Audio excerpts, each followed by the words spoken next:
Tens of thousands of Egyptians have marched through Cairo to call for the reinstatement of deposed President Mohamed Morsi, but there was no repeat of the pitched battles that erupted in the streets last week. Large groups of Muslim Brotherhood supporters were still out around the capital in the early hours of Saturday. Crowds in the Nasr City area chanted anti-military slogans calling Abdul Fatah al-Sisi, the country's army chief, a traitor.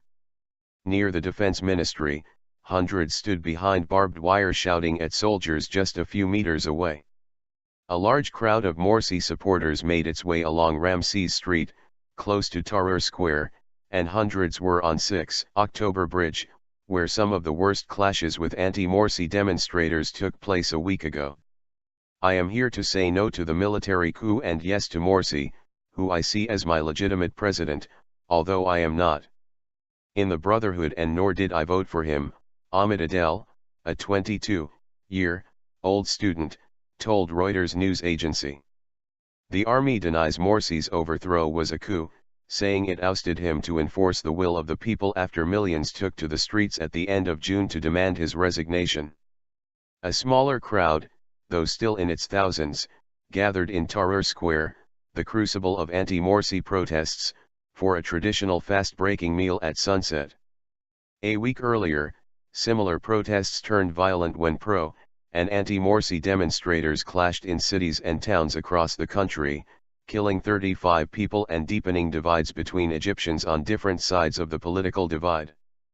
3 days later, soldiers opened fire on a group of pro-Morsi demonstrators outside the Republican Guard compound in Cairo, where some of his supporters believe he is being held, killing 53. 4 soldiers also died. Calls for Morsi's release. The United States on Saturday called on Egypt's military to free Morsi. State Department spokeswoman J.E. Psaki said the U.S. agreed with Germany's earlier appeal for Morsi to be released and was publicly making the same request. Morsi is currently being held in a safe place, for his safety, Foreign Ministry spokesman Badr Abdelattorni told reporters on Wednesday, adding that the former Egyptian leader had not been charged with anything to date. Police have also been hunting Brotherhood leader, Mohamed Badi, and 10 other senior figures, after warrants were issued for their arrest on accusations of inciting violence.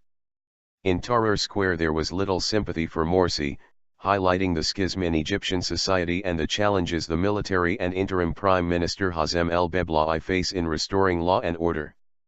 "We're happy with al-Sisi's decision to isolate Morsi and his group," a man in the square told Al Jazeera.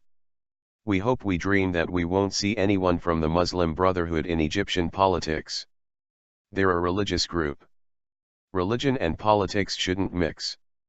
Beblai has said he will swear in a new cabinet by the end of next week and that he is willing to offer positions to Brotherhood members. But the Brotherhood has rejected the offer and pledged to continue agitation.